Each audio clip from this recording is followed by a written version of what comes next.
Hi, it's December 13th, 2014.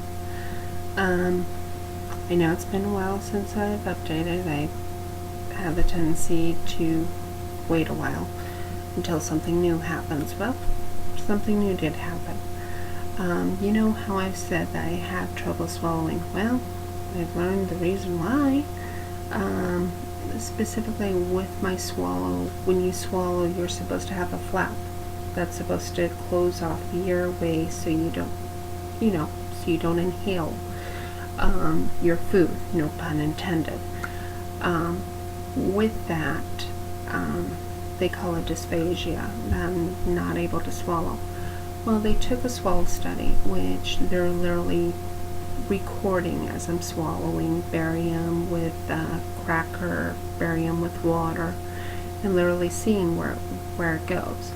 Now it goes down the esophagus, but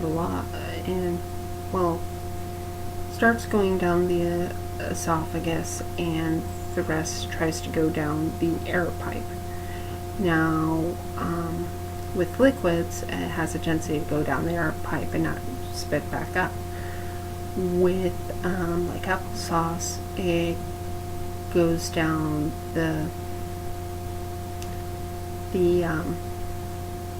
down the esophagus, and it starts to go down the air pipe, but thankfully it spits it back up.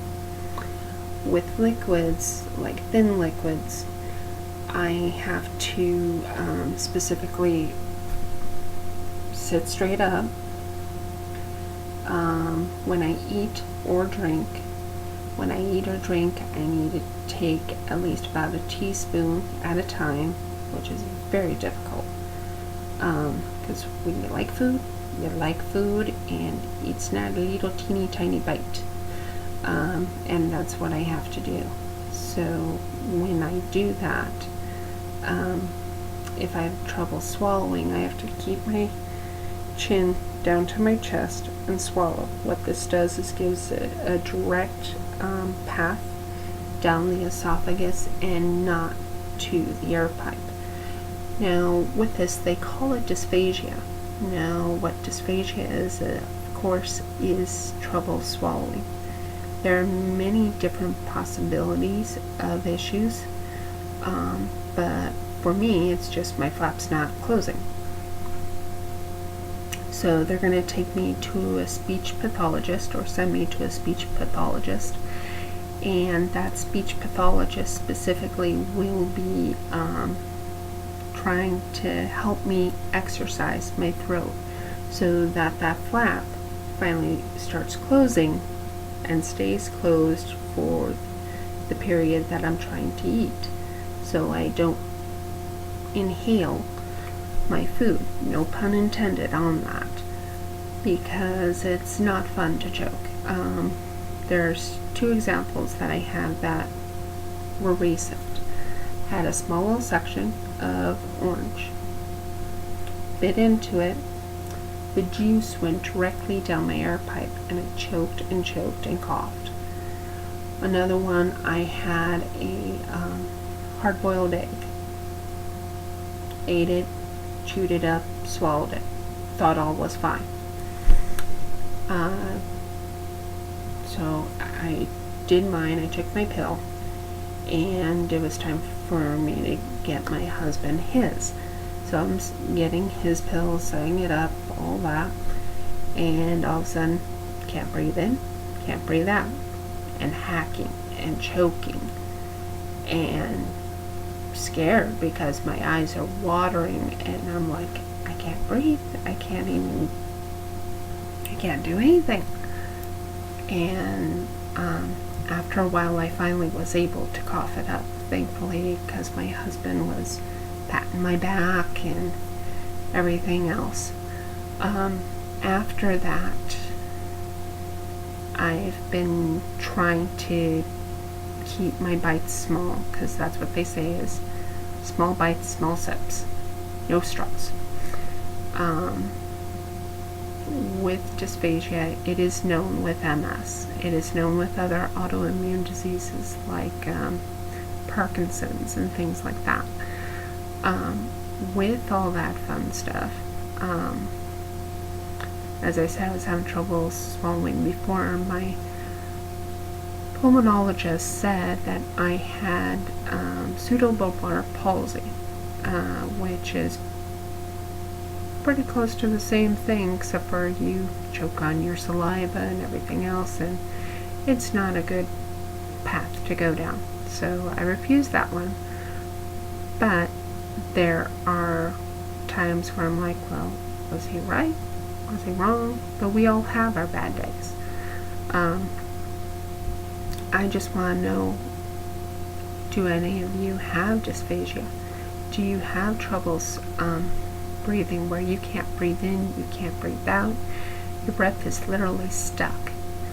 And I've talked about the breath being stuck, but now I'm learning what exactly that means. Is specifically that which was supposed to go down your esophagus is in your air pipe, and you can't breathe because it's nothing but air is supposed to be in that area, which explains a little bit like how I would get quite often walking pneumonia. Is that related? I don't know, but there is a possibility.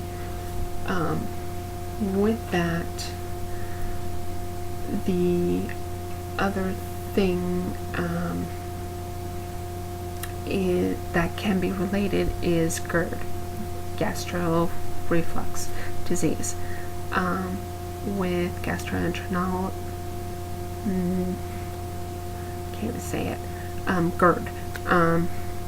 With GERD, it is very common to get dysphagia, which is trouble swallowing. With trouble swallowing, I also get where it's very sore to swallow. With this hard to swallow, there are times with, for me, it kind of feels like it's popping. I can't describe it. To me, I can literally feel it like popping. And I don't know how the esophagus or windpipe can pop, but that's literally the sensation I get and the sound I get. It's not, nobody else can hear it, but I can hear it. I guess because it's my body and the throat's here, the ears are here, so I can hear a little bit more what's inside than anybody else can. With that, I'm still on the Tecfidera. I am still on the gabapentin, which is 600 milligrams. I am also going on the more natural alternative medicines along with it as another pain reliever, and also anti-anxiety. I mean, I'm still on the Valium and the other stuff, along with the venlafaxine. The venlafaxine is supposed to make me sleep better, which I think it does, because when I wake up, pretty well awake, except for there are times when I go to sleep late and I'm woken up early because I have to take my MS pill, and I'm like, I don't wanna. But you do what you have to do. With that, I wanted to say Merry Christmas, and I hope everybody else is fine. If there is any of you that have MS, have dysphagia also, have troubles with the breath being caught, please tell me, because I'd like to know, am I the only one who has this with the breath being caught? The choking on food, choking on liquids, I know everybody does, but to what extent? With that, I I hope you have a happy holiday season. As I said, Merry Christmas, Happy Hanukkah, and have a wonderful one. Goodbye.